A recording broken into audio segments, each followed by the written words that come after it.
I feel like I was so stuck in like business. To be honest, at a certain point, like I forgot about coaching. You were able to let go. I didn't quit, but God, did I ever want to quit in that moment. You look great. You're well spoken. Oh, thank you. Oh, I know. This is You're the welcome. Compliment Mexican This podcast. is why I'm married to you. Members do look forward to it, work out, and Come and eat in our it's house, just like hang being out a with friend, us. right? Yeah. So it's so much fun. I love that. Quick interruption before we get into today's podcast. I don't know if you noticed, but we run this show ad-free. And so if you want to support the work that we do, the only thing that I ask is if you know anyone over the age of 50 that is looking to improve their body composition, that is looking to build lean muscle, to strengthen their bones on a plant-based lifestyle, then please send them over to MaviWellness.com. We'd love to serve them with our team of coaches, and that's the best way to support us. So enjoy the rest of the episode. All right. Good morning, everyone, and welcome to another episode of the Forever Fit podcast. Today's a special one because it's my birthday, but not for that reason, because I'm joined by my beautiful wife, Ivy. How you doing? Thank you very much for inviting How you doing? me. Good looking. I'm very good today. Good. How are you? Happy birthday. Thank you. So at the time of this podcast going live, I've just turned 33. Not at the time of this recording, because we are in Las Vegas right now, shopping for a home because we're moving out here, which by the time this comes out, we'll have moved to Vegas. And so, yeah, I'm not 33 right now, but I'm not too far Almost. from turning 33. So every year I do a podcast episode for my birthday, reflecting back on the previous year, some of the lessons, and kind of the journey to kind of getting here. So we're in for a fun episode because I have no idea what we're going to talk about because Ivy has some questions. But I know it's always a very insightful and reflective podcast. So Ivy, take it over. You're the host today. I should let you do the intro. Yay. No. Well, thank you for that great introduction, and hello, everyone. So here we go again. Every year for the last at least 4 years, I have been interviewing you. Yeah. Right? Just so we switched the role here. Since we've met, because we're going on 5 years of being together. So every birthday you've interviewed me. Yeah, and it's been a lot of discovery every year. So it's nothing different from the question that I asked last year. It's basically different answers now because a lot had changed in 365 days. So Yes. Here we go. I was, even Ivy forgot my age. I forgot my age. She was like, what age are you going to be again? I was like, wait, I'm going to be 65. I was like, no, 33. 65 in soul birthday. That's what my soul feels like. It is. I'll say this before we start. I forget my age because all of my friends are in their like 60s and 70s, and a lot of people that I have in my circle older than me. And so anytime we talk about projects and plan, I'm always operating from like that energy and that level. And then whenever the question does come up about my age, I'm like, wait, I'm 33. I'm like, oh shit, I have a lot of time. But sometimes it feels like I don't have a lot of time, but I forget how old I am. Yeah, you are still very young and got lots going on for future. You do look amazing. So Thank you. for people who's listening on the podcast, you guys have to see the YouTube because Maxim, Looks 55. you feel 55. So you look. My knees are 55, isn't it? Look. My ankle's 60, my knee's 55. They all different ages, yes, but you're looking fantastic for 33. So congratulations on that. You've been taking care of your skin, I can tell. Yes, that and plant-based diet. Exactly. And exercise and all that good stuff. So anyways, here comes the fun questions. All right. So think back when you were 23, different time, different season. Oh, yeah, for sure. What feels most different about you now being 33? I know it's a 10-year decade, but. Yeah, 23, I was like full on beginning cancer caregiver journey. I was about a year. Yeah, I was 22 when it started. I was like, 23. I was like within my first year being a caregiver. What's changed? I'm a lot more calm and intentional with the things that I take on and with my energy. Okay. Because it was very sporadic and reactive because I didn't know what was ahead of me in my 20s with the whole cancer journey. So I was very much like new to the world. I haven't been beat up by life yet. Right. And I didn't know that I was about to step into the ring with Mike Tyson, basically what my 20s felt like. But now that I fought those big guys, and now I'm like, all right, cool. This little guy that comes into the ring, like life throws you a little curveball. It's like, all right, you're cute, whatever. Let's battle it out. We'll be fine, you know? This is Right. my little boxing analogy. No, I know. I was going to say you're very good at analogy. It's one thing that people enjoy the most, I think, when they listen to podcasts and YouTube channels. Which Um, is so weird because growing up, people made fun of me because I said weird shit like that. But now it's cool. I don't know. Hey, I'm happy because my brain works that way. So it's I, perfect. you're now Confucius. Yeah. So, yeah, so thank you for explaining that. And you're absolutely right. You've fought the biggest fight of your life, seems like, right? And which prepares you to a lot more battle, but it feels even smaller because of what happened, and you're able to face it even greater. So, congratulations on that. Being 33 and 32, what's the difference from the last year? So, we'll go back just a year ago. Hmm. More focused and more clear on what I want. Like as you get older, you feels like you tolerate less crap. But It's I think the flip side of that is you tolerate less crap because you're more clear and certain on what you want and how you want to live your life. And I think like our big trip we did to Asia was really good for me to reconnect with like my prior self pre-cancer and being able to reconnect with that version of myself with all the life experiences and the accomplishments on the flip side just really made me realize what kind of life I wanted to live and mhm, that a big chunk of it was not heading in the right direction. It was heading in a direction that like society was like, great, you're successful and you're crushing it and you're doing all those things. But internally there was many elements that weren't me of what I really wanted for myself, for us, for our future family, for our future life. And so just the difference is a lot more clarity and peace as to what direction I'm heading in and not feeling bad or guilty because I want the wrong things that society deems are the right things, if that makes sense. yeah, it makes total sense. But can you actually explain what triggered those changes? Like, for most people, it takes a really long time because you're kind of like in a rut race, right? There's Mm, expectations from society and peers and family, but you're pretty independent in a lot of ways. You do what you like to do. You don't care about what people think. But why the change of heart? yeah. Like, I don't care what people think to a certain extent. I feel like if I do something that I don't care about, then I don't care what people think because I'm not putting my soul in it. Hmm. But if I do something that I care about and someone says something, then it does affect me a bit more, right? Right. Because it's kind of like I painted a beautiful picture. I'm like, this is a beautiful piece of art. I poured my soul into it. And it's almost like it's ugly, it's crooked, it's not even, you know? All right. Um, so the things actually, do you mind repeating the question? I went on a tangent in my head. Sibling with posting cushion stuff, you know? It's okay. I said, why the change?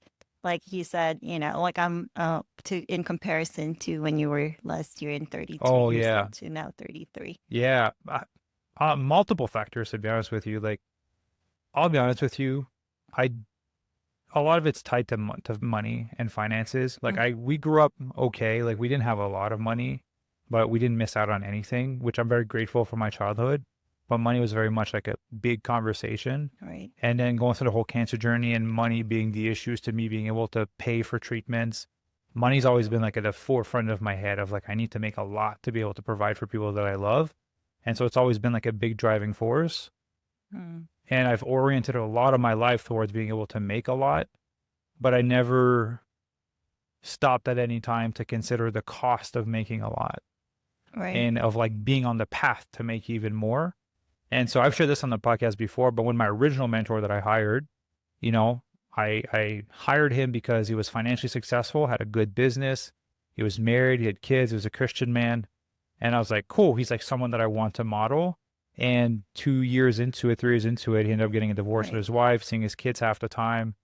And then honestly, I feel like I took the divorce as hard as he did because I was like, I've been lied to, you know, and I love him. He's a great guy. Hmm. And out of respect, I'm not saying his name, but I was like, man, I've been modeling my life after this guy to have the outcome that he has, and his actions led to that outcome. Right. And again, everyone's on their own journey. I'm sure there's way more to it than that, but on my side, that was the experience that I got. Like that's the energy that I put into it. I want to model this person to get this outcome, but I never considered the cost of everything else that went with it. Right. And so that's when I decided to like end my time with him and just kind of go out on my own and be more reflective and intentional with my things. And then Alex Hormozy is another business guy that I followed online. And he did an interview with Tony Robbins. And Alex is like a little bit older than me, maybe 2-3 years. Right. Like, I think he's like at $200 million a year for his companies, crushing it. And just like any other guy my age that's in the business world, like he aspired to be like that. But then when Tony did the interview with him, That's a good one. he like dismantled Alex to a level of basically realizing that like he was not happy. He was just doing it because he wanted to feel like he was of service and to make him feel enough. And there was so much that interview. Honestly, it was so powerful that Alex took it down from his YouTube channel. But that interview went viral because everyone was looking up to Alex Hormozy, and people were kind of discovering that, like, yeah, there's a lot of things under there that he hasn't dealt with, and that's kind of what's driving him. And so when I saw that, it kind of, that in combination with my mentor, in combination with my own experiences of trying to like build and scale the coaching company, I was like, man, I don't want that life. Like, I love coaching people. I love serving people. But whatever way society was telling me to go about it, I was like, it's not the path that I want to go. I want peace. I want freedom. I want to feel good while I'm doing it. I don't want to burn out while I'm doing it. I don't want to be working like 60 hours a week doing this, because I feel that I deserve happiness too. And the more that I healed my trauma and did all my inner work for my own self, not the less that I was driven, but the more the drive was different. Right. So long answer to say, like, that's a difference between 32 and 33. Like, a lot. That's a lot. Happened. Yeah, a lot. It's like, it's basically a big mental shift. Right. But that was kind of all the reasoning behind it. Yeah, no, I mean, it takes years and decades for some people, I think for most people actually, to have that realization. For you to do it every single year and do major shifts, it just shows how much of the type of person you are, who's always wanting to improve, student for life, right? And also looking up to people that has the success that you want, but also looking deeper into the personal life that they have. Because like you said, people just front, the best thing that they want in terms of like social platforms and what they want you to see. But the vulnerability and the trade-offs of success and money is one thing that we don't normally see. So I love you for that. I think you're such a wise man at a very young age. So yeah, no, great. I mean, I'm with you every day, but I'm asking these questions because I know it's valuable and people would love to hear something like that, right? And I was going to say, you're a big catalyst in that as well. Because remember when we first met, and I was like, I want to get bigger. I want to get to like X amount of millions and do this and eventually like sell or blah, blah, blah. And then you're like, I was like, when are you going to be content? What's the idea of contentment? Right. And I got so upset because I didn't have an answer. And I think we talked about this on the podcast before, but I was so upset because I didn't have an answer. You were so defensive. Yeah. And I was so surprised and taken. And I was like, I'm just asking, right? Yeah. I didn't understand what's the reasoning behind it, but yeah. Now I would like, obviously I've spent a lot of time thinking about it and realizing like, what is my idea of contentment? And I'm content now. And there's still that desire to want to serve and help people get healthier and fitter, but it's not coming from the same place, right? I use the analogy of like the cog in a machine. Like, is it a cog of like trauma and ego and needing to prove something to the world? Or is it a cog of like, I want to serve and contribution? Like that shifted in the past few years. No, that's beautiful. Okay, we'll go. This one is actually, I listed a lot of questions. So we're going to get through the question. But that part is really good. The big difference between just last year to 33. I can't wait to see what 34 would be for you. So I'm worried. It's going to be good. That's all I know. It's always better. So if someone met you today, right, for our listeners that's hearing you for the first time and didn't know your story, what would surprise them most about your journey?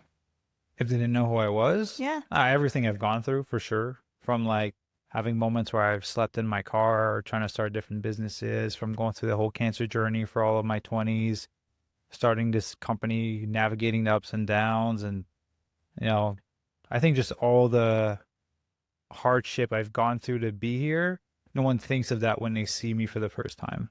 That's a good point. Nobody really sees what the journey looks like, right? They usually just see who you are now. So that's really good. Like I just gotta say this. I remember this vividly. I was in Montreal and I was trying to do modeling because I was modeling for a few years. In the beginning days, like it was hard. So I drive to Montreal because a lot of agents and casting jobs were there. Right. And I had a friend I met through modeling. I was staying at his apartment and I had no money, like no money. Like all the money I had, I would go into debt to go to casting and drive up. It was like a 3 hour drive. I remember parking my car outside to sleep in his apartment. And then the next day, like if you've ever been to Montreal, they have stupid rules for parking. You can't park there on Tuesday between 12:01 and 13:07. But then on Wednesdays, you can park on this side. It was like some weird stuff. And it was snowing, so the sign was covered, so I didn't see it. Next morning, I wake up to a $50 ticket. And I had so much debt, so much money. Like, I had no money. I remember just being in my car and, like, crying and just, like, being angry and punching the roof of my car. I had a little shitty Honda Civic. I dented the roof. I was so angry about, like, wanting to do things and accomplishing things, but not having the resources to do it. Right. I remember vividly that time. Like I was like, man, I'm done with all of this. I didn't quit, but God, did I ever want to quit that moment for sure. Like it's making me like tear up a little bit. Like I remember that day. That crazy $50 for you now. That's like nothing. That's half our dinner.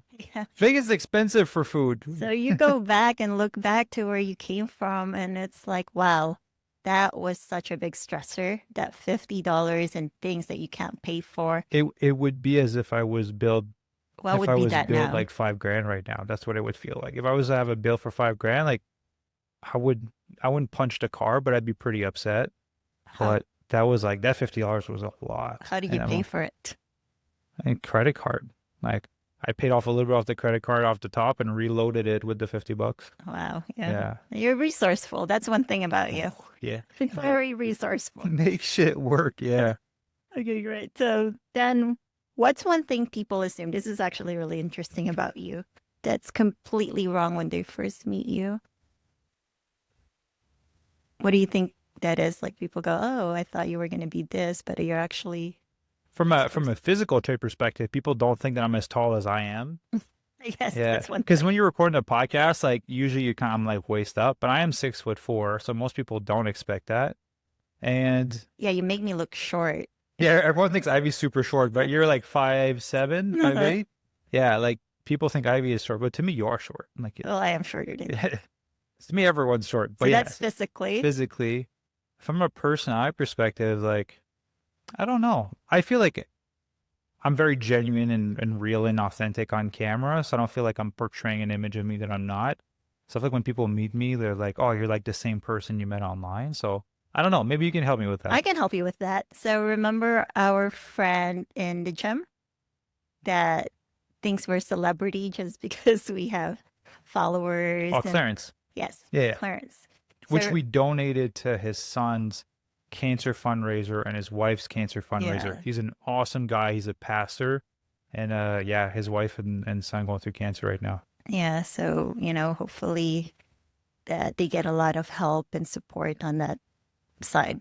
But yes, Clarence is a good friend. He's amazing, really nice guy. Play basketball with him, yeah. And the first time we met him, and maybe like the first couple of weeks, like he looked us up and he said, oh man, like you guys are like celebrities and you're like someone in this industry, like pretty big, and you guys are so nice in person and just like relatable and genuine, right? Like he can believe somehow people have this persona, I guess, that they have in front of others, and then there's the real person that you meet, right? And some of those people are very different in person than what they portray.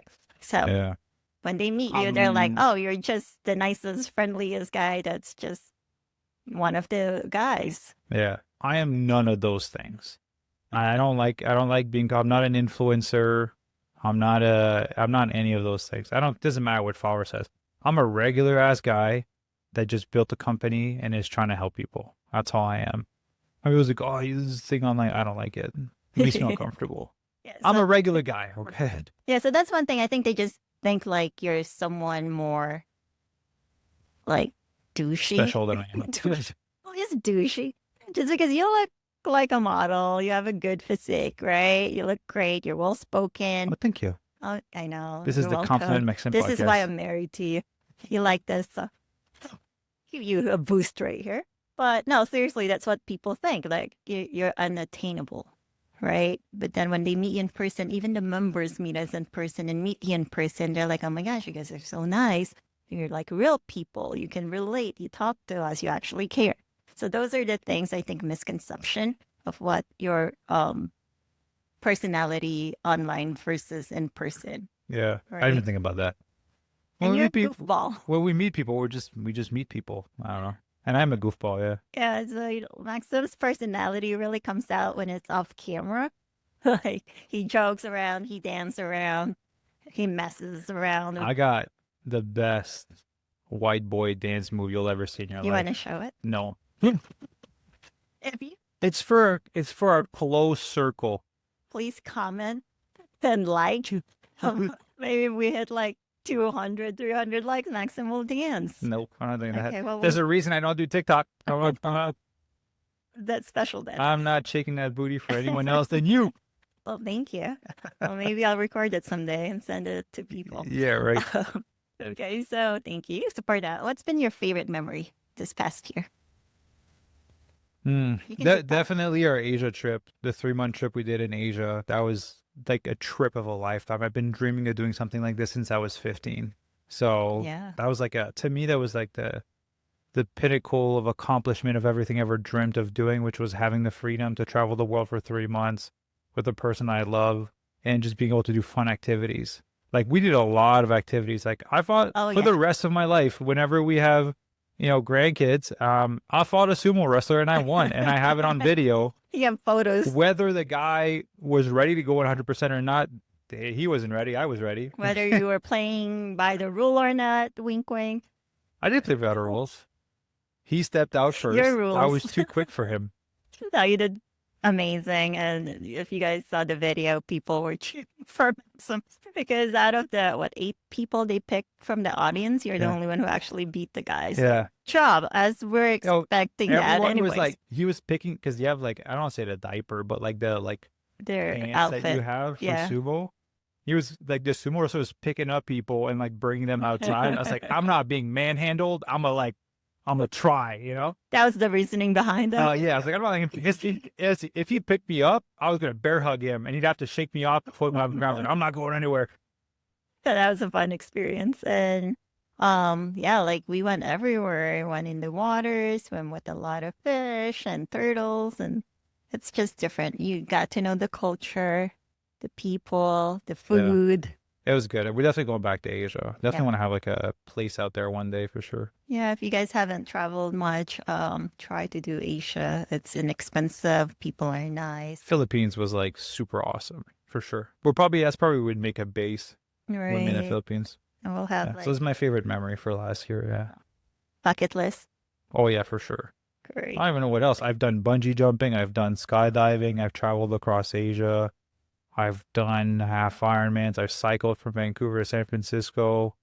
I've met Tony Robbins, got to take a photo with him and talk with him. Like, my bucket list is pretty, like, You wrote a book?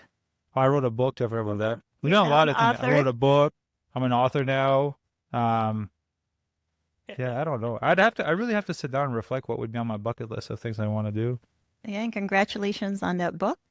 Thank you. You forgot to mention, your accomplishment last year. You were top 10, top 3. We're number one bestseller in 4 categories for the book when it came out. That's amazing. Yeah. It's a good job. Thank you. Yeah, and people are liking the book, which is fantastic, which is what I wanted. And if you guys haven't actually bought it yet, it's helpful. It has details and strategies. So like everything's laid out. If you just follow it, you'll be able to transform your body. You can do it on your own. Yeah. Great. So what does actually aging taught you? Besides from the physical, like knees hurting here. Yeah. What other changes? I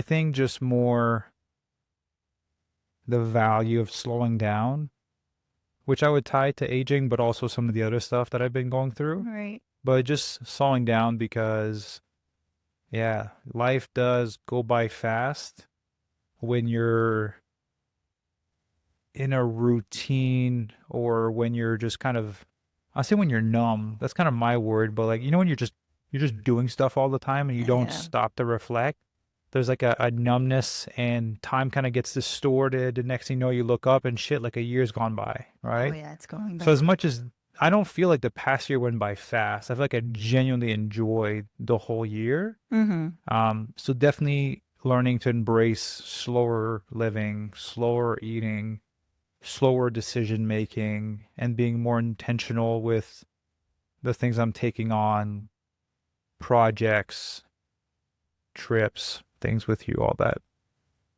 Nice. What about the least expected change that happened the past year? It could be physical, could be mental, could I be didn't health. expect to change my mind on where I was going with the company. Oh, that's a big one. Yeah, for sure. Why is that? Because I wanted to grow it to like 8 figures, eventually maybe sell a part of it, stay on to like do podcasts and be the face and continue the impact without having to operate the day-to-day stuff. I just do like the group calls like I do with members and all that, have someone else run it. But then I realized to get to that size, the amount of employees we need to have, what the payroll would be, what the headache would be, what the margins would be, and what my life would look like. And I was like, man, that's not how I want to live in the next like 10 to 20 years. That was my next question. Like, what flipped the switch? Um, just slowing down. To be honest with you, kind of re-embracing, like making life fun again. I feel like I was so stuck in like business, which to be honest, at a certain point, like I forgot about coaching. I Mm-hmm. was like, man, I love coaching people, right? I love doing it in a one-on-one setting, but I like it more in a group setting because Right. there's kind of like an energy exchange, and it's why I like the group Interaction. calls with members. And then when I get to share something like this, we'll get thousands of people listening to it on YouTube and all the audios and everything. So there's like a broader impact to like me sitting down. Absolutely. And so I kind of like the broader reach. And also like I know what our revenue needs to be at to for everything to be good and work well and everyone to be happy, for us to have the impact we want to have, to be able to donate to cancer patients, and how many hours I have to work to be able to do that, which is a lot less than if I was trying to do like 8 figures. Um, and I'm just tired of the whole like testosterone alpha, like more is better, more, sleep when you're dead type energy. Because like I was getting sick Yeah, like 3 years exactly. ago, and that's why I started digital detoxes. And like I don't want to be sick. I want to feel good. I want to be happy. I want peace in my life. I want to spend time with you. Like our relationship is more important to me than the company. Well, thank you. What's the point of having success here if you don't have it with the person that you love? So priorities shifted. Well, thank you. I appreciate that about you.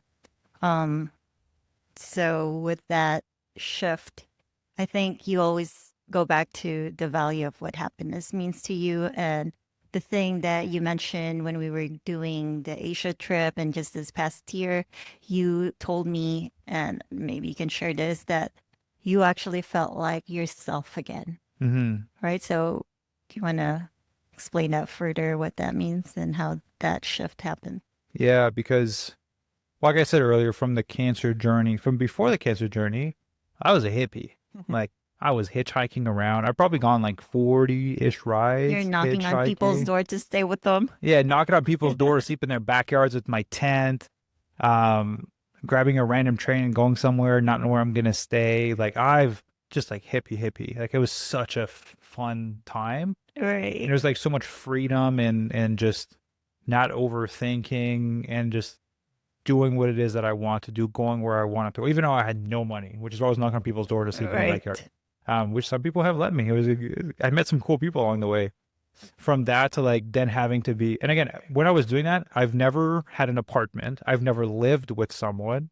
I've Right. never had bills or any of those things. So then when Jen got sick, I was like, okay, you're getting an apartment, you're signing a lease, plus you're responsible for someone that's sick and that's Right. potentially going to pass away. Plus you have bills and the medical bills. Boom, one go. Right. So I had to like learn so fast and it wasn't pretty. Like I've had my moments. I talked to Sebastian. Like I've shared this on a podcast before, but like there's moments with Sebastian like, bro, I want to jump off a bridge right now. Like this is so hard. Like no one ever you can't be prepared for it. So I definitely have my dark days during those times. So I was forced to like toughen up and be very goal oriented, very systematic, very like put emotions aside and just do the thing that's Right. necessary. And when I started the business, and that was perfect because that's literally what business is They got carried required. over, right? But then I kind of forgot the creative, Fun. soulful, fun side of me.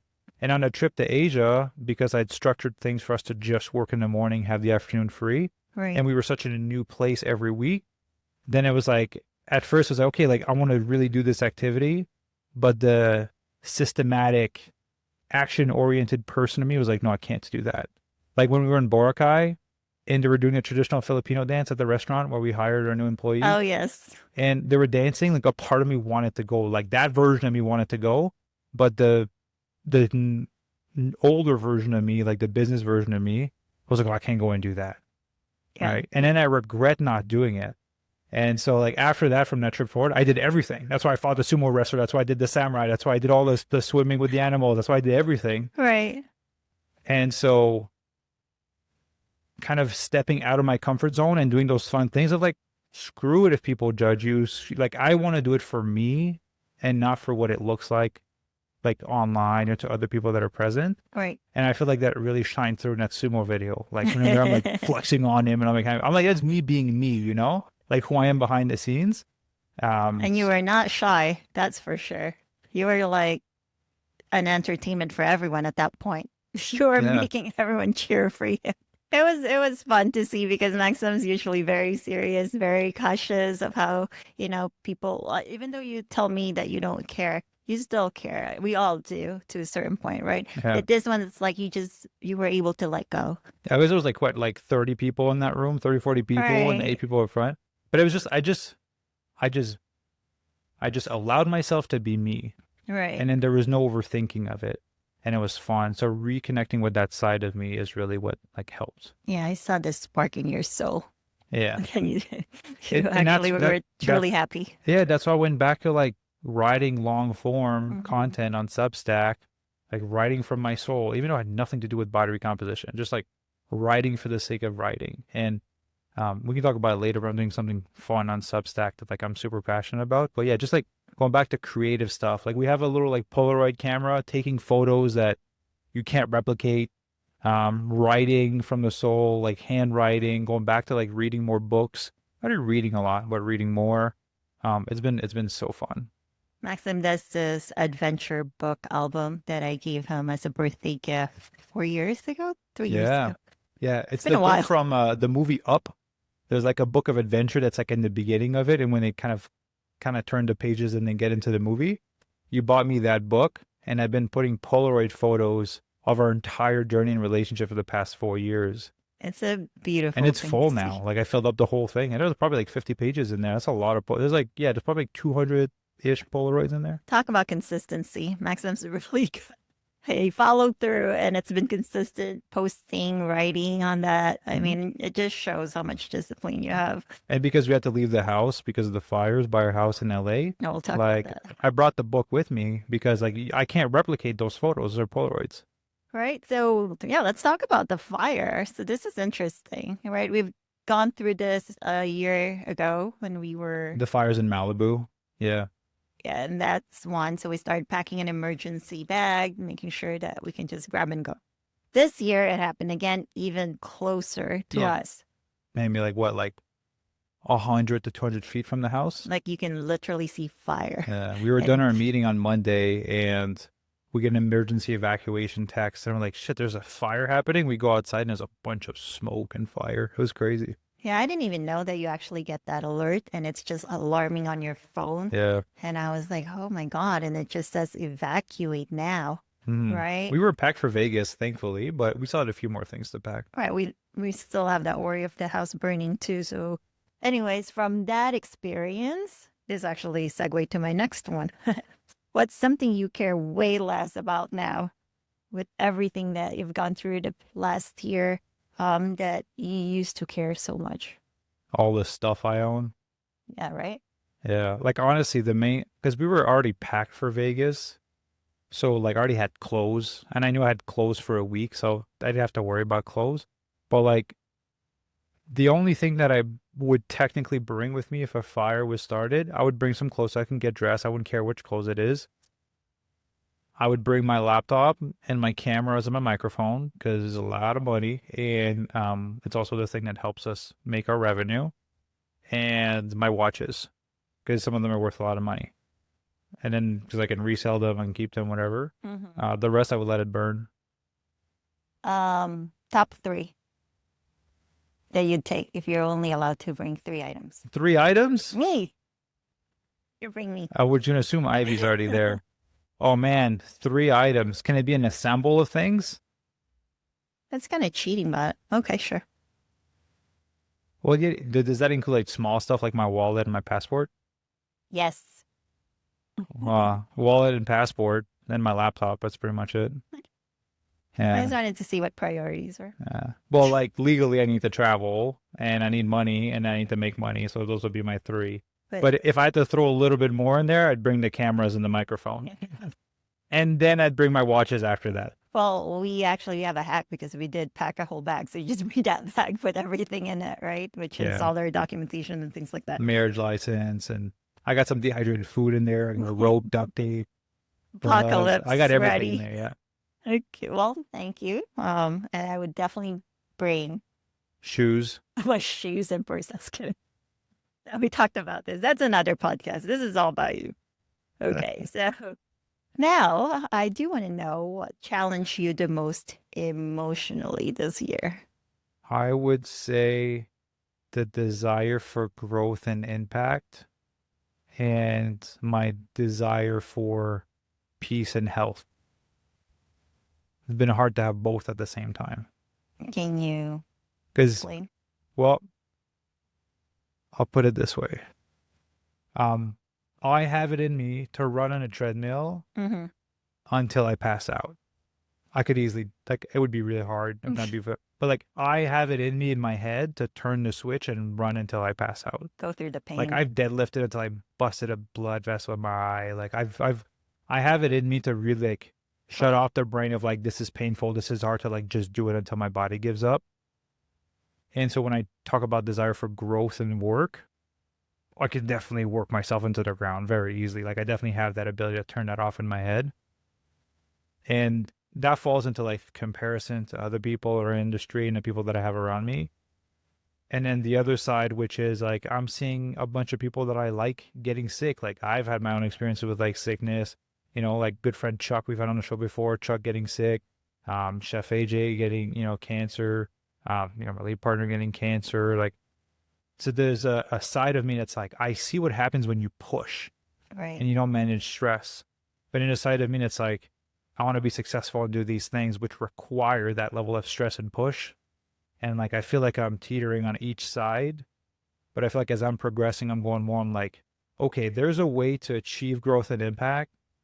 It's a lot slower, but I can get to keep my health and feel good, which sounds so stupid to say out loud, to be like, healthy or like making more money and have more impact. Yeah. But the people that get it, get it. You know what I mean? Like, if you don't understand it, that's okay. There's nothing wrong with that. But the people that get it would be like, hey, I understand why that's so hard to decide. So yeah, I think that was the hardest thing, is trying to turn left and right at the same time. Yeah, no, I understand. And like we've talked about this multiple times, people prepare for future with money, right? Because you want to be able to support yourself and enjoy life, but they neglect their personal health. Yeah, which that podcast probably went live at that point, which is most people prepare financially for retirement, but they don't prep their body and their health for retirement. Right. But yet we have a saying, health is wealth, right? Yeah, but it's such a saying that when people say it, it's empty. It is, until you feel the pain. Mm-hmm. And then you're like, I get it now. Yeah. Because, you won't be able to enjoy your retirement because you're sick. Yeah. Right? Like that happened to my dad. Died 2 years into it. Like, statistically, not a lot of people get to enjoy their retirement. I think they have like a few years after they retire, statistically speaking. Right? No, it's true. A good example is my father, right? Like he passed away. Very rich man. Save all his money for retirement, right? Want to be able to travel the world. And then he got really sick. Yeah. And he wasn't able to do that. So again, that's lesson learned, right? You got to keep the balance. I mean, don't be poor either and like waste your money spending it now because you still have to like be cautious and make sure you're able to like pay your bills and feed your family and do everything. right. But don't wait for sure. I feel like a lot of people can do these things. It's just I'll wait till the kids are out of school, or the kids move out the house, or what, or I'll wait till I'm retired to start exercising because I'll have more time. Yeah. Which is not true because a lot of our members are retired and they're busier than when they were working. So. You hear that often. I'll wait for the perfect time. Yeah. There's no perfect. Shit. I'm only 33 and I've not had a perfect time to start anything. And some of our members, I've had that conversation with them. They're 70 and I'm like, have you ever had a perfect time to like start something like this? They're like, no. I'm like, there's never a perfect time. Okay, so then now here it's interesting. What was one moment this past year, where you feel truly, well, what question did I write? Proud of yourself? Like I'm such a, I can't lie. So if I'm like every answer I give you, like I want it to be real and honest. Like you asked me the 3-item thing. Right. And I was like, I'm not going to lie and trying to like bend the rules. I was like, really 3 things like wallet passport? Like I'm just a truthful person. I was the most proud of myself. Well, obviously it's in my past year, but this might sound silly, but when we bought the cowboy hats for my mom and my dad, yeah, my parents came down to Palm Springs to spend time with us. Right. And because we just took a week trip there. And they've wanted a cowboy hat for so long. And those joggers are pricey. I didn't know cowboy hats were that, like good cowboy hats. They're very expensive. And they've been wanting that for so long, and it is very expensive, and they weren't able to buy it necessarily for themselves, and so it was a gift from Ivy, and I was able to buy them that. And oh man, they were like little kids. They were so excited. They said joy in their face, like they're sending photos of them with the hat, like they're watching Yellowstone with their hats on, and then send us the picture. It's so cute. Yeah. So that was definitely like a big, proud moment for sure. Wow. Like to be able to do that for your parents, All right. And they were really, really happy. They were really happy. Yeah. So I could have bought them a car and I don't think it would have been as happy as like getting That's what you said. Yeah. This actually means more to them than anything right now. So that was great. That's really beautiful. Okay. So what do people not see? This is actually the Mavi Wellness behind the scenes of building Mavi. This is you're never laughing. This is a long plan before we actually did the change because of a lot of aspects that goes into it. So you mean the rebranding or running the company? Both. Oh, it's hard. Like the transition of me coming in. Like you can be honest. Like what was that like? So the rebranding from Fit Vegan Coaching to Mavi Wellness was super stressful. Because I think most people see, they're like, oh, you changed the name of the podcast and you changed the name of the Instagram page. Man, there was so much legality behind changing everything, from contracts, from building a new company, from transferring IP over, just legally setting up everything in the US, shutting down things in Canada, closing a corporation, all the paperwork, the accounting. Like there was so much, and it was such a tight timeline because I wanted to do it before the book launched, because in the book I had to put the name of the company, and the book was launching like 3rd week of January, and I had like 2.5 months to convert and transition everything over. It was a pain in the butt to do it. It was a lot of work. It was very stressful. So stressful. I'm happy that moment is done. And on top of that, trying to promote the book, and on top of that, we're prepping for it to leave for Asia for 3 months. And then the behind the scenes of running the coaching company, it comes with its ups and downs, right? There's beautiful moments, but just like any company, there's hard moments, there's hard times where things are more challenging, where things are slower. Depending what's happening in the world, like it does reflect on our side if people are a little bit tighter with their money and things like that. But what I'm proud of is that consistently throughout, regardless of what's going on, we've been able to deliver a great service and great results for members. So I am really proud of our team for staying professional and staying on top of their thing and being able to take care of our members. And that's why we hired them in the first place, because not that they were trying to say business people or whatever. I hired them because yes, they had great education, they had great knowledge and great experience, but most importantly, they had a heart to serve. They cared about the people that they were coaching. So that makes it worth it. But there's definitely like, yeah, when things are slow and payroll and you know what I mean? Like it's business. Like it's just part of the regular challenges of running a company. So it is definitely there's a reason why I don't coach anymore. Right? Like but no joke, like recording podcasts, So much. writing, doing live trainings for other people, guesting on podcasts, man, running the company, being the CEO, building the systems in back end. Like there's a lot that goes into it. So there's a reason why I don't coach one-on-one anymore and why I just focus on group calls and group settings. Right. It's not just changing the name, it's a lot to do with it. I Because wish it would have been as simple as changing the name. which people see the It would name have change saved and that's me it. so much money. Yeah. It's expensive Yeah. and it's a lot of work. Yeah. But here we are. Yeah. I think, what was your expectation? Were you expecting it to be a success, or did you have fear of like maybe it's not going to be well, Receive. received by people? I wanted to prep for worst case scenario that it was going to really slow down the business because people would be like, oh, it's not the same name, or maybe we'd use like we lose SEO traffic or whatever. But actually we went up. We had our biggest Q1 in history with the Right. new name because people that wanted to work with us that were interested in whole food plant-based eating or plant-based eating, but that didn't consider themselves vegan or that weren't 100% vegan, didn't work with us because it was called Fit Vegan. And there was an influx of all those people coming in Right. because they're like, oh, cool. Like, there's not that, like, again, the word was heavy. And Hmm. because of it, we've been able to serve more people, which I'm really happy about. Yeah. That So was the whole point of rebranding. I love that we rebranded, but we stayed true to the nature of the program and Yeah, what works, right? So solid team is important because for sure. we're not gonna be able to do anything without a solid team. So Yeah. we're lucky. If you're enjoying this episode, I want to invite you to join me on Substack, Forever Fit Life, where I write free weekly articles and also share frameworks that have helped our 1,200 plus members transform inner body recomposition transformation. I also record a private podcast that you can't find anywhere else. So you can access all this for as little as $10 a month, but there's still some free articles on there. So I invite you to check out the link down below and join me on Substack. Enjoy the rest of the episode. We take good care of them.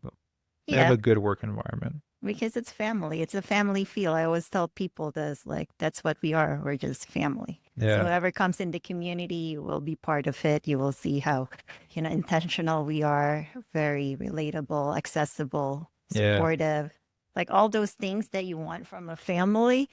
It's what we are. You're chosen Yeah. family.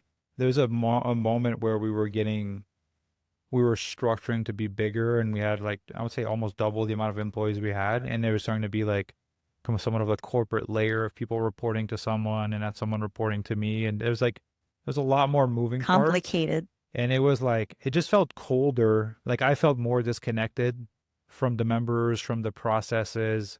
And that was part of like the decision to like scale down on the team and change things because I want to stay connected to the whole thing. Because the reason I'm doing it is because I love to help people and I like to feel that rapport and that connection. And I was starting to lose that. And I was like, I hate it. Like if it's going to be that cold and just make a lot of money, I don't want to do it. And so that's why I changed it. Yeah, no, I mean, I love it. I love our community. Yeah. Our group calls are fun. And our meetings with our team are fun too. Yeah, so let's talk about marriage, though. Oh boy. Whoa, oh boy, we just celebrated our 2 years going on 3 next year. Yeah, 2.5 years because June 5th would have been 2.5 years.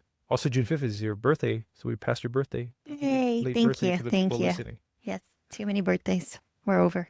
But thank you. Ivy is 33 also. As We'll say forever, that. we'll just stay like that. It's just how you feel. Age's just a number. But so what has marriage taught you about yourself? I know there is some challenge. Not that many though, because I'm such a great wife. You're really right. It's for people who are People can't nice. pick it on audio. They can't see that I'm rolling my eyes. Be careful. Learning to be more considerate, patient when you're getting ready, and Hey, all women can relate to be this. more like, especially at the beginning of the relationship, that was harder, but like factor you in more on decisions, like bring you in on decisions. Just because when I was a caregiver, like I had to make all the decisions. So that was like the caregiving with Jen, that was my first adult relationship, right? Because I was like 21, 22. Right. So, and I was not a regular dynamic for sure. So being with you was like a regular dynamic, but I was used to like, I have to provide, I have to emotionally manage, I have to not say like, help you get dressed or help you get in the car and shit like that, but that's kind of what I was used to. Oh And so yeah, when we I first met, remember. I had to remember that you weren't sick and that you were a fully healthy I'm adult. capable. Yeah. And that took me a while to be like, okay, like she's fine. Like, you know what I mean? So I had to learn to factor you in more in You wouldn't decisions. even let me drive the car, and I've been driving since I was 15.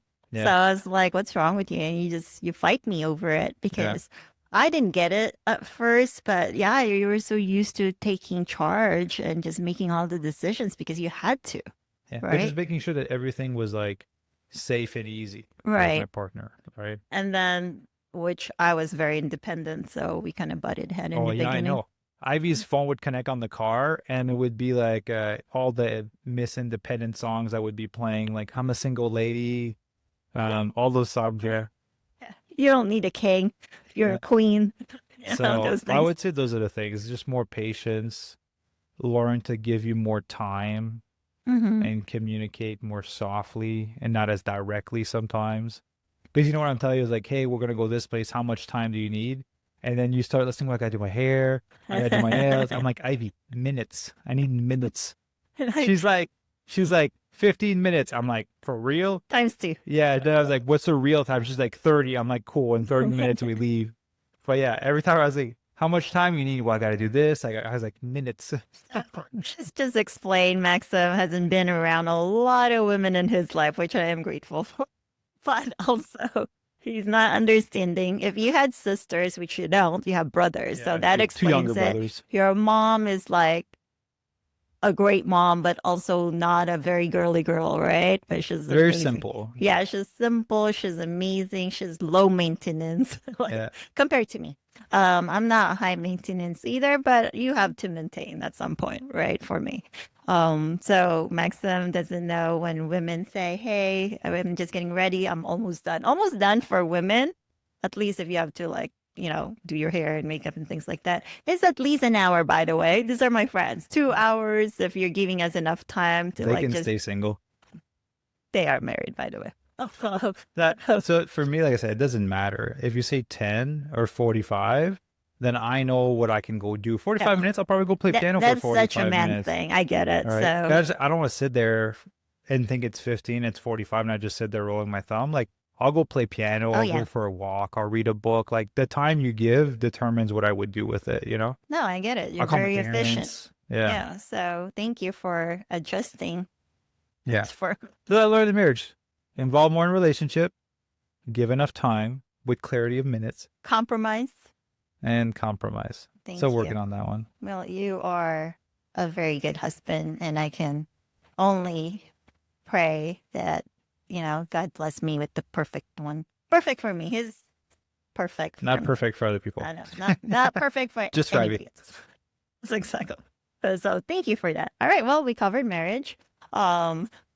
Then now let's see. Have you ever felt, well, you did. You said you felt burnt out, right? While building the business. Oh yeah, multiple times. And then talk I've about definitely had my moments where I've cried, Oh, where yeah, I you couldn't used to. sleep, and yeah. Now, for people that is just listening or new, they don't know that you take digital detox, Mm-hmm. right? So that's something that helped you a lot to not feel the burnout. So For sure. talk to us about it. Maybe 4 years ago, I started doing a weekend. We did a weekend in Big Bear, I Mhm. think, No. for 2 days for my birthday, digital detox, and I felt so great. I was like, I want more of this. And then I did a week, Mm-hmm. and then I was doing a week every 3 months, every quarter. Right. And then the year after that, last year, I was doing them every 2 months because I was feeling so good. But I was still getting sick, so I was still having some neurological issues. And then last year, basically almost a year ago in June, I was like, you know what, screw it, I'm done. I'm doing this stuff every month. So for the past year, I've been taking the first 7 days of every month off. And for people who do not have the luxury of doing that, what do you suggest? Do it. No. Do it. And just for context, digital detox is like no social media, no email, no work, no TV or things like that. Just really being off. like sometimes some people will watch a movie or go to a movie theater, but it's not like spending your day in front of a screen or scrolling on your phone. Um, and for the people that don't have the luxury to do that, well, there's several things to it. One, you can take a day off, like take Sunday off your phone, like no phone, don't turn it on, leave it on airplane mode. You can do a weekend if you're on your own business. If you're on your own business, it's a good test. Like try 3 days. For 3 days, just tell your team, hey, I'll be gone for 3 days. When you come back, see what broke, build a system, hire someone, automate something, leave for another 3 days, come back, what broke, fix it, and then eventually try 7 days. You leave for 7 days, what broke, what needs to happen, right? Mm-hmm. And I've done that over years, and that's how I'm able to leave for a week. Honestly, I could probably leave for 3 weeks. If all my podcast is recorded, like the only thing I'd miss, if I could leave for a month, the only thing I'd miss is 2 group calls from members, all the writing and the recording, but I would just need to come back on to do payroll at this point. So that's the secret. Just structure your Or life. slowly test it. Yeah. Right. Especially if you own your own company. Because he was it our friend Ahmed. I don't know if he's gonna listen to this. I was going to say that. He's like, man, I love what you're doing. He's like, I'm gonna try it too. And then he left for a whole month. That was his first time. And he came back. He's like, man, my business almost burnt to the ground. I was like, dude, I didn't leave for a month at first. I left for 2 days and then 3 and then 7. So that was a big really jump. funny. Yeah. But now he's actually practicing it. He sees Yeah. you as a role model, which is great. Yeah. Okay, so during this stage of your life, what fears or fear are you currently working through? Of trying to stay in my lane and continue to play my game. What does that mean? It means I realize that we all have the opportunity to create the life that we want, which is how I got here through a lot of pain and trial and error.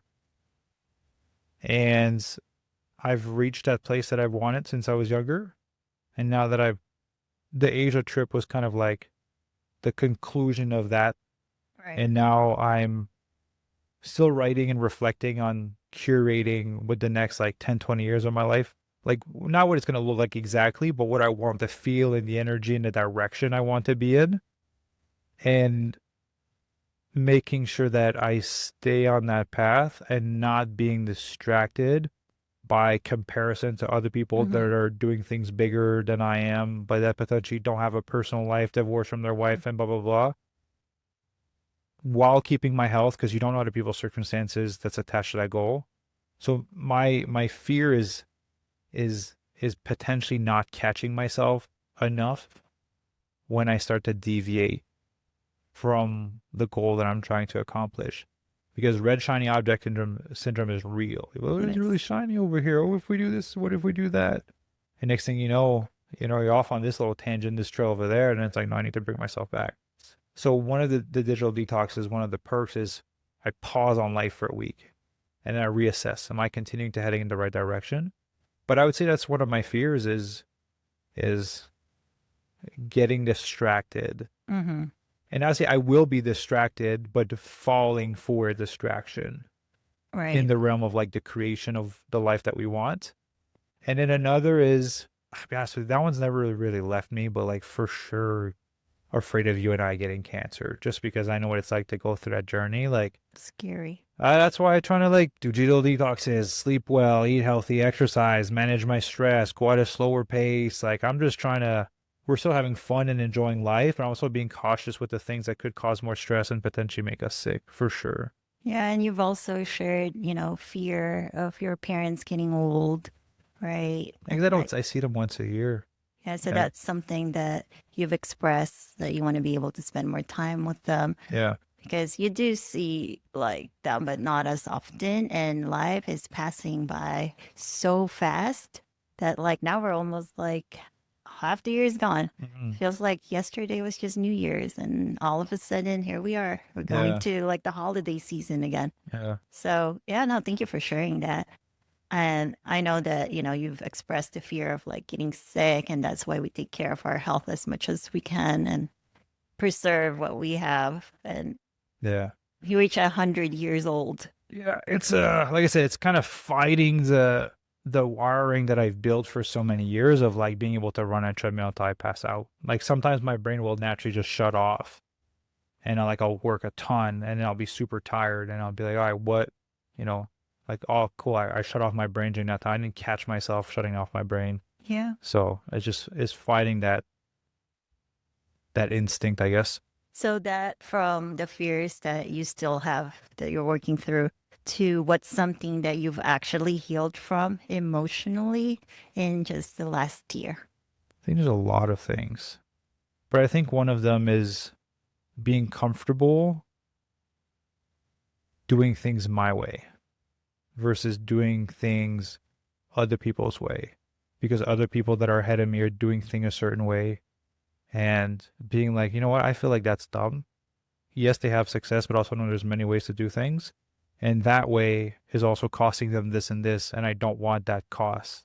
So how can I do it differently that potentially has another cost that I don't care about, or a Right. minimal cost to it, right? Of like impact on like relationship or health or time or whatever, right? It could look like many different things, but just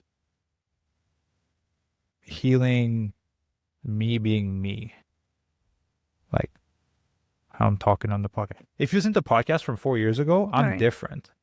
Like You I'm are. way more me on these podcasts than I was 4 years ago. 4 years was professional You're still and putting a front, yeah, not putting a front, but it was being professional, right? Like I wouldn't let me leak into professionalism of like recording an episode or all that.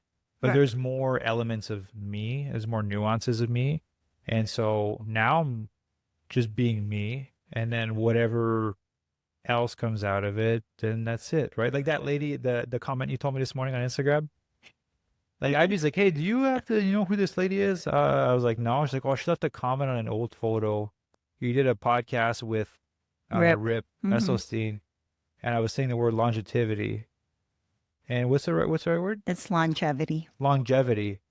But I've been saying longevity for years. I'm French, longevity, right? Like it's like French, that's how you do it. So for some reason my brain just shoved it in English and I kept it the same. Right. And then she was like, I was like, it was so annoying or whatever.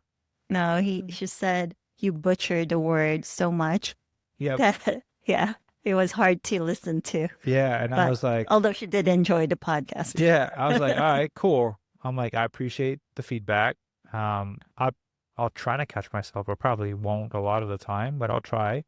But you know, like little things like that, or sometimes I'm being like too silly or too serious, or people don't resonate to the analogies and then give me crap for it. And it's like, fantastic. Don't listen to the episode. I'm okay. Yeah. So just basically just being me, and then whatever comes out of it comes out of it. I'm not rude. I'm not disrespectful. I want to help people. I want to serve. So knowing that my heart is in a good place, just, you know what I mean? I think it's great. You've done great podcasts with topics and really knowledge that you wanted to share with the audience, right? So people don't realize that English is both a second language. So, Yeah. like, for you to be able to express your words in English and really speak very well, you're well spoken. They just basically like nitpicking at this point what they can. Also, I've been doing this for a long time, so I've definitely gotten a lot of like criticism. But one thing I do know for a fact, if someone, and I'm not saying for this person specifically, but I've got a lot of messages like that throughout the years. If someone is commenting something publicly Mm-hmm. and they're nitpicking the bad stuff, that tells you a lot about their own psychology of how they view the world. I've had people message me privately and be like, hey, loved all of about the podcast. As a piece of feedback, if you want to improve this, Right. right? In a private setting. I don't care if it's public, like say whatever you want, doesn't matter. But it just says a lot about that person's psychology. Yeah, I mean, it's a creative feedback, right? So it's something that you learn from. So why That's okay. not? Like I hope that this person and other people got value from the podcast. Like that's what I care about. Yeah, Obviously, I'm sure trying they to. did. If that's how you say it properly, then I'm trying to fix it. But it's funny because I've said that word probably like 1,000 times in the podcast. No one's ever told me anything. It's you guys' fault. You never told me before.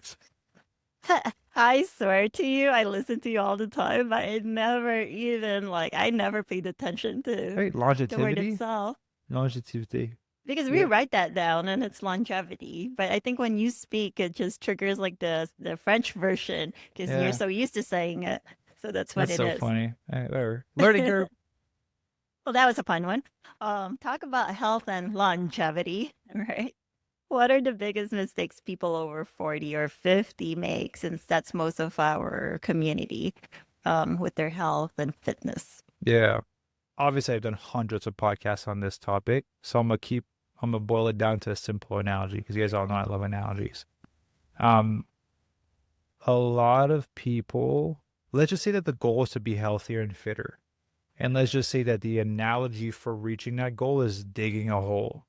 Something very simple. You got to dig a hole that's 5 foot deep and 3 foot wide.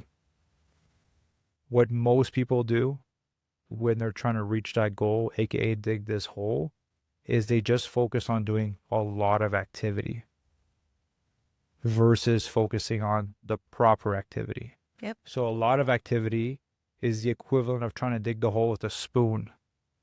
Hey, you're going to have a lot of movements back and forth. You're going to be sweaty. You're going to feel like you're going to be doing a lot. Meanwhile, there's myself, our members, and the things that we teach. We hand you over a shovel.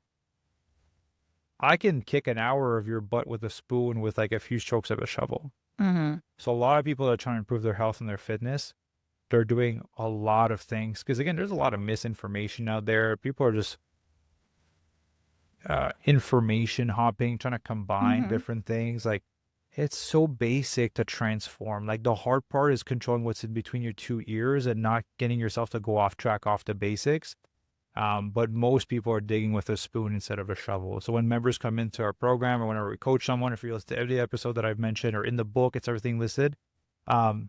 We go like, cool, you're doing a lot of great things that are on paper healthy. You're strength training 4 times a week. You're doing cardio, you're doing Pilates, you're eating whole food plant-based, but the structure is off. There's no progressive overload in your training. There's no clear calorie deficit. The composition of your food is off. Maybe you've been under eating for a long time and we need to reverse diet first, speed up your metabolism to go back into a body recomposition after. Like, the activity is there, but it's not like intentional activity. So I would say most people are digging with a spoon versus a shovel. That's the most mistakes. Yeah. Or even chopsticks.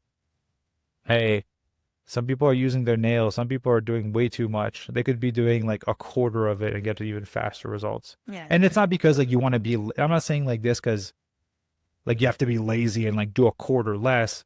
But if you spend 3/4 of your time less worrying about food and exercise, I don't know about you, but I'd spend time with my wife.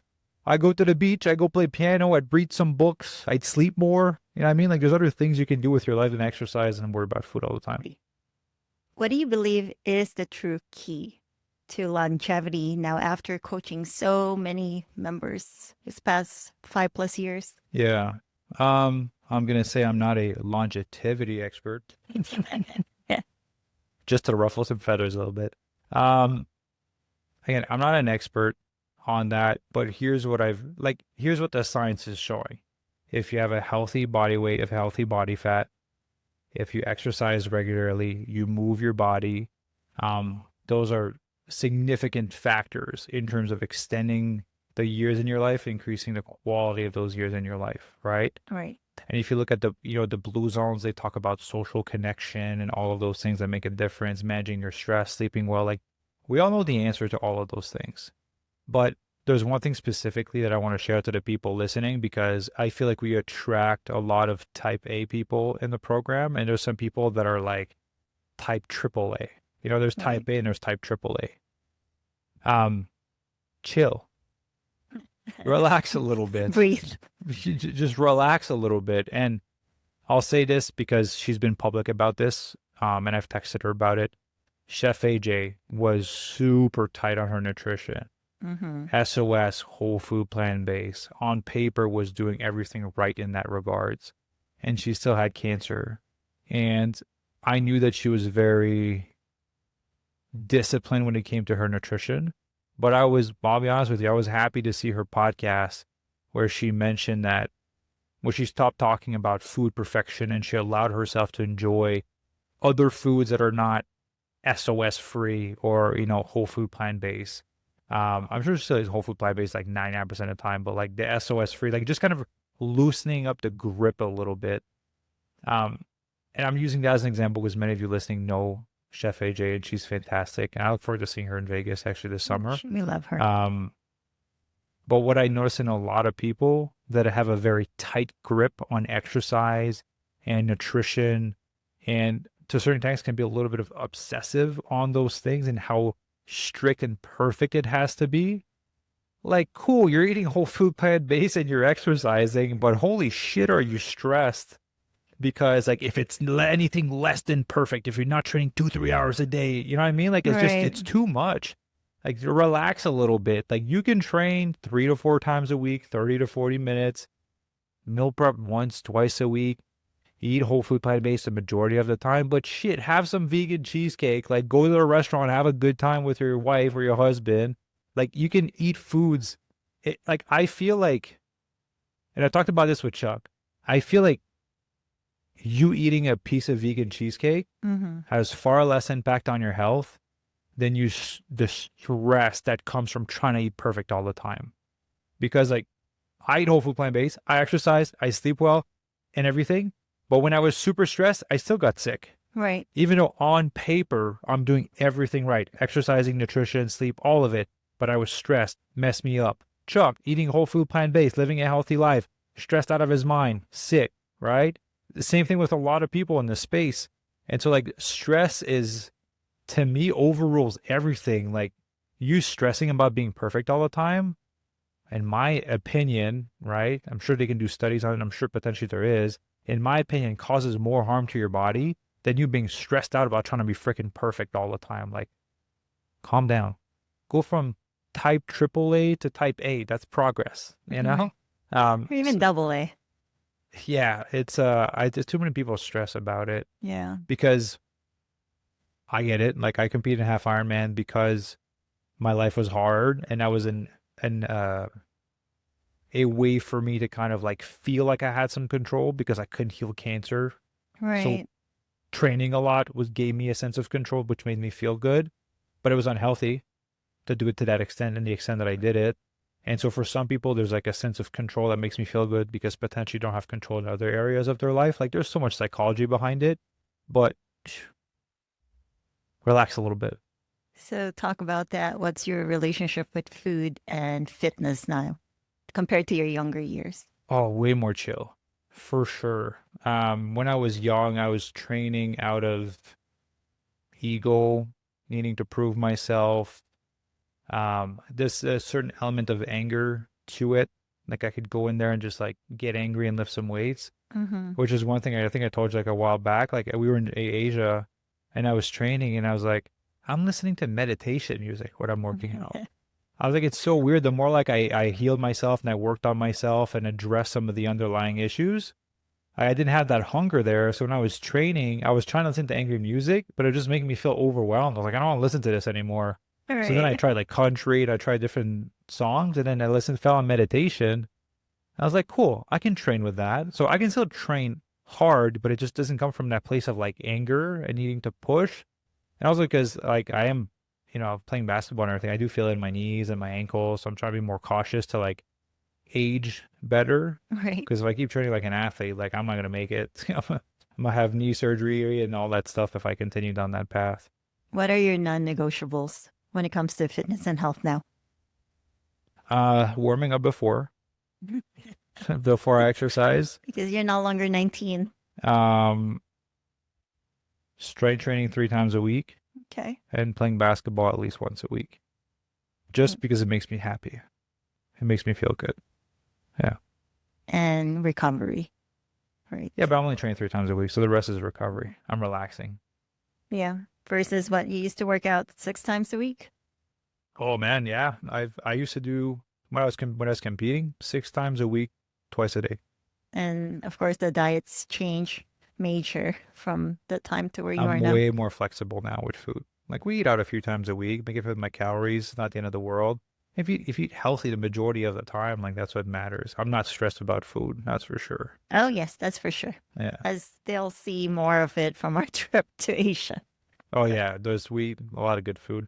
There's going to be a podcast coming out maybe a few weeks after this one about all the restaurants we hit. We did 17 cities, 47 restaurants, and I created a guide of all the restaurant we went to with the link And then we're going to share photos of all the food that we ate. So you guys, if ever you're going on tours in Asia and those different places, you can try some of those vegan restaurants. Lots of good food. Yay. Yeah, no, that's exciting. I love food. Yeah.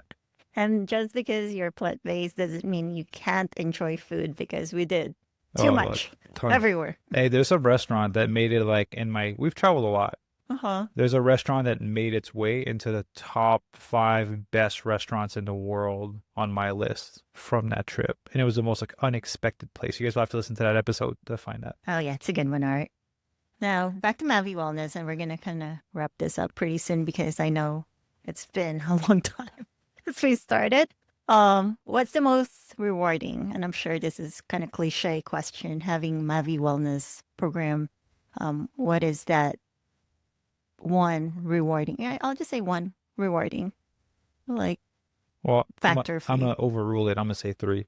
It's your birthday, so go for it. One is the group calls Mm-hmm. that I do with members like twice a month, Why is that?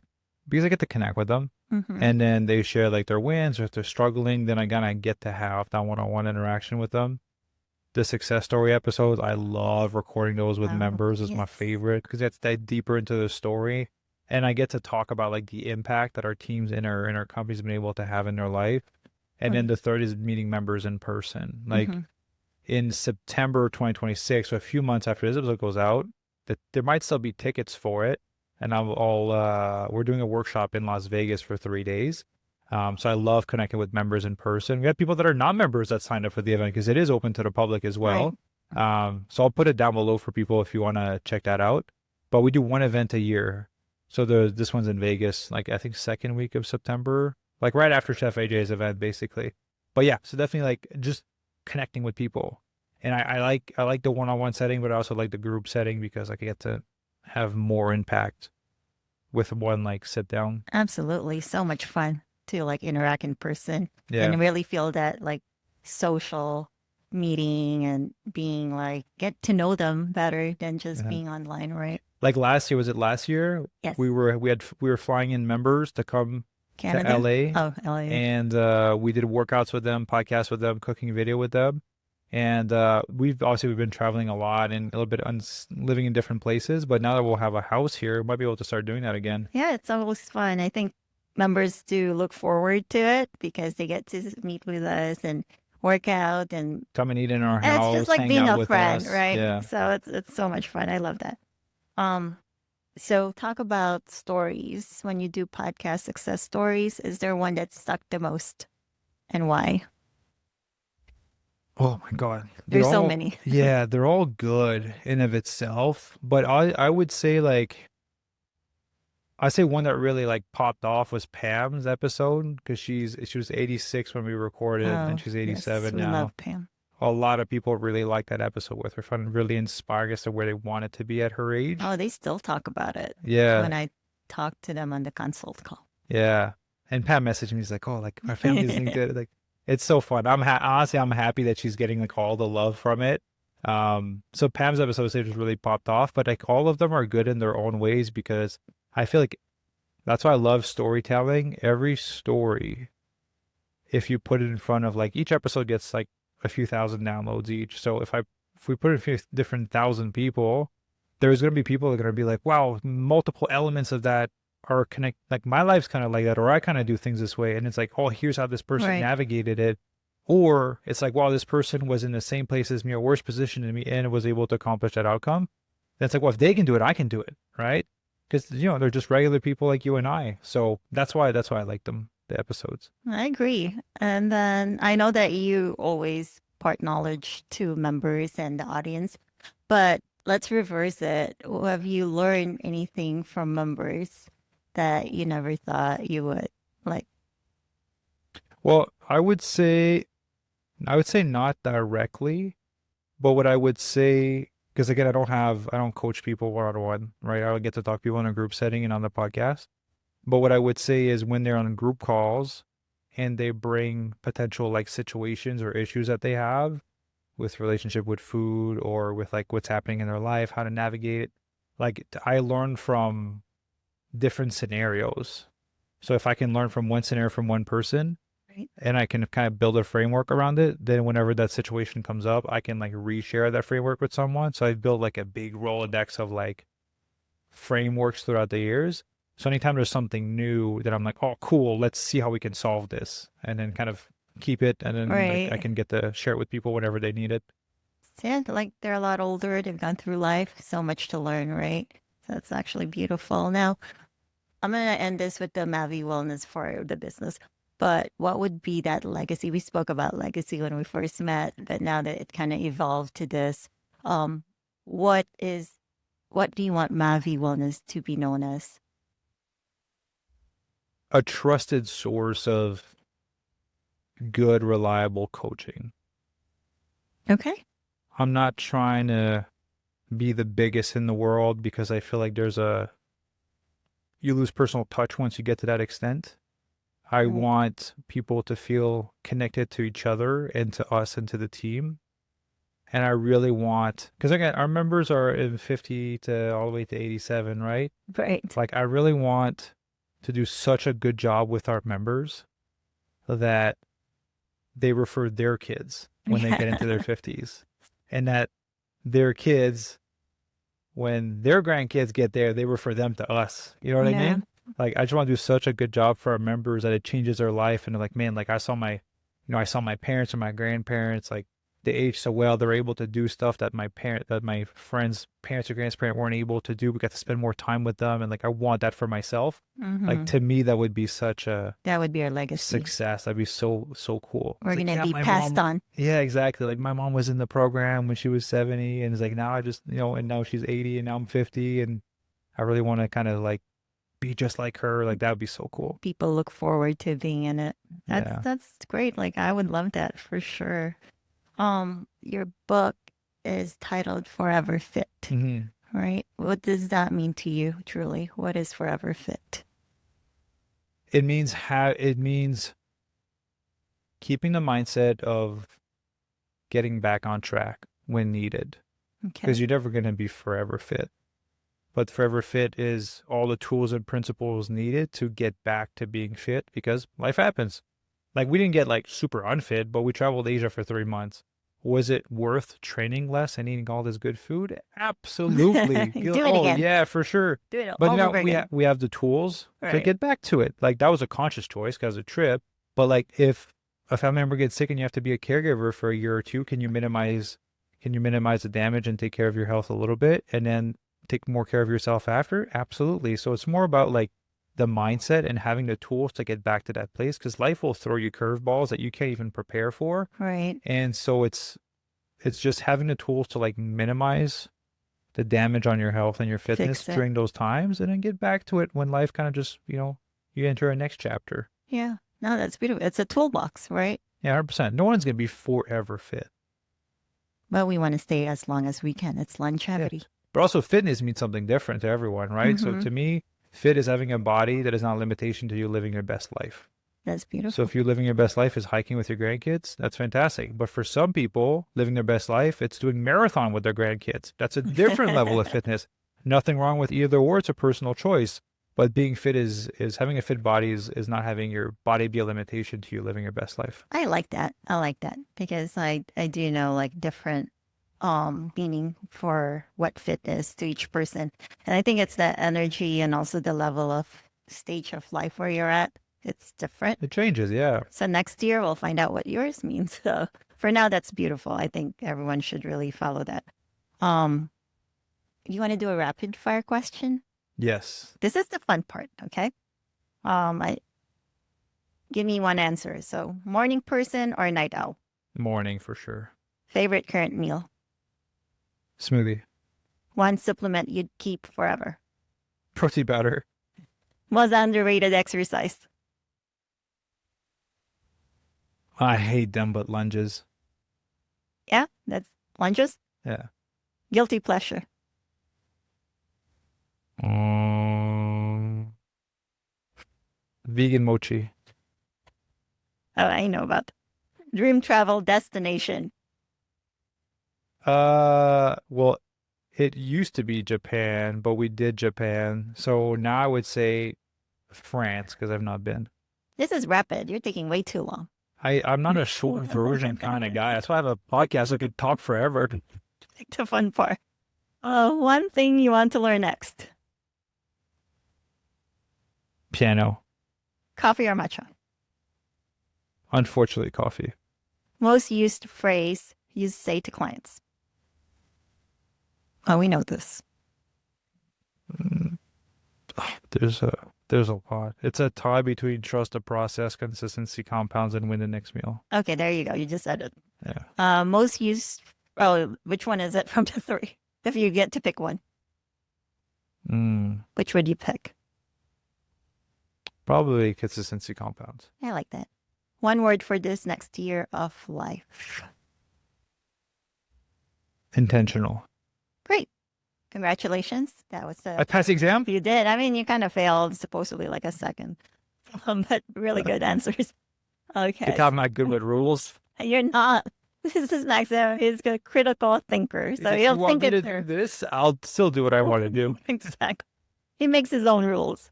But that was fun. We've never done rapid fire. Okay, so coming to an end, right? I wish we have more time, but we don't.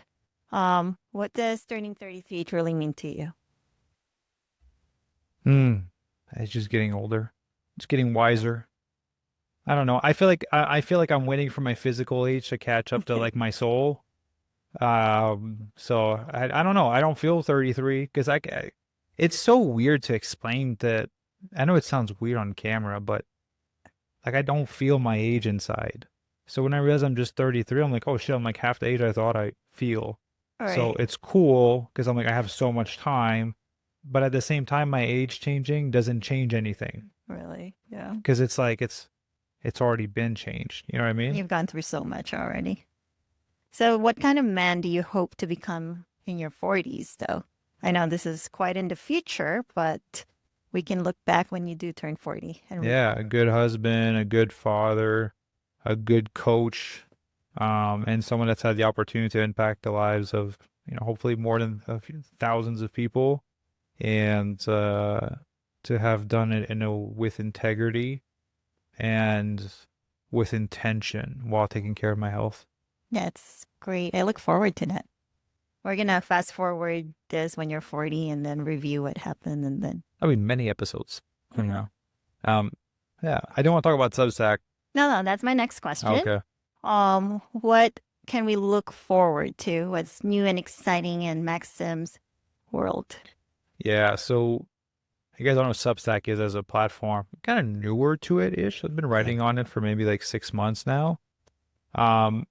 I decided to launch like a paid community on Substack because I like writing and I like obviously recording podcasts, but these podcasts are a lot of work. There's a lot of edit that goes into it and kind of all of those things.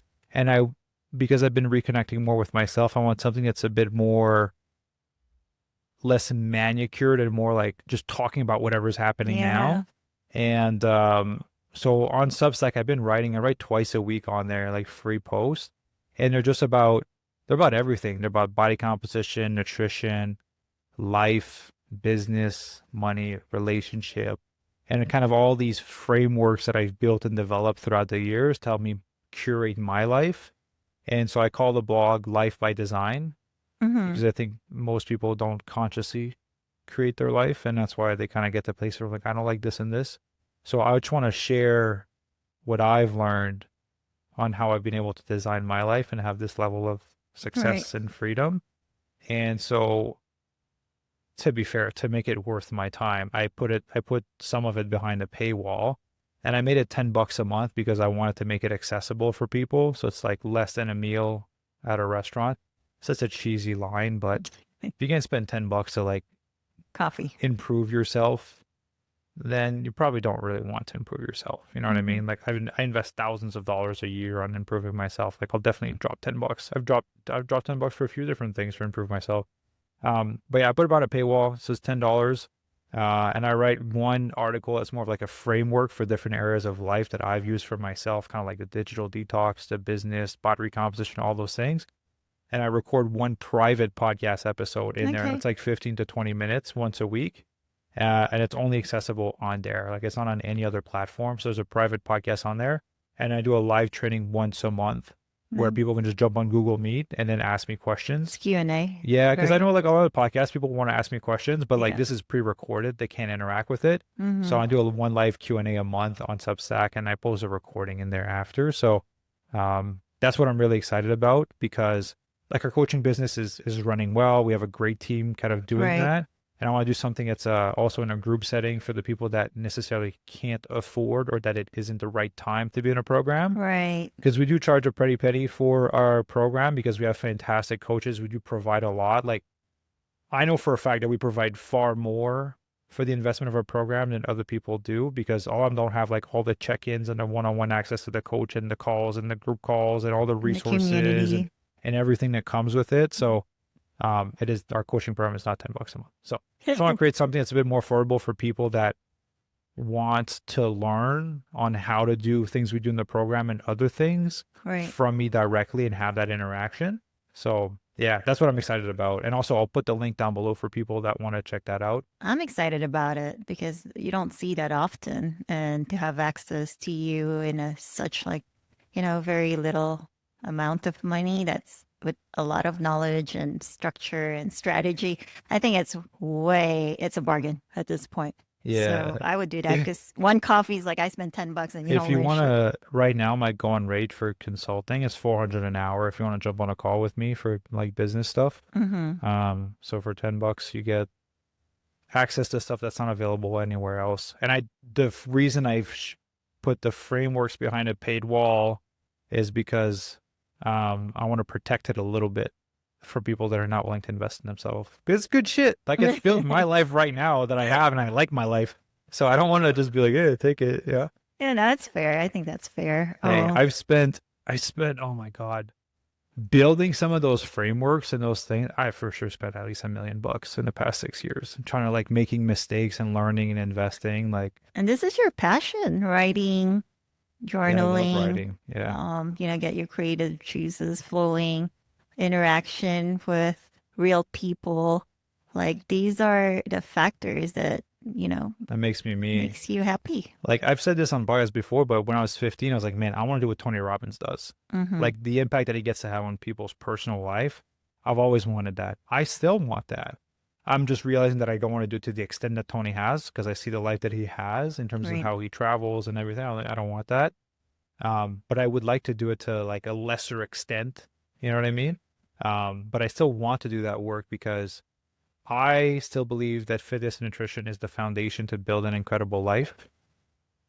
But they're the foundation. There's so many other areas I need to be focused on. Right. And I'm not saying that I know everything and then I have all the answers, but I've definitely have had a lot of success in those areas. I've definitely invested a lot in those areas, but also, as you can probably tell with a podcast, I'm willing to share genuinely and authentically if shit's working or not working.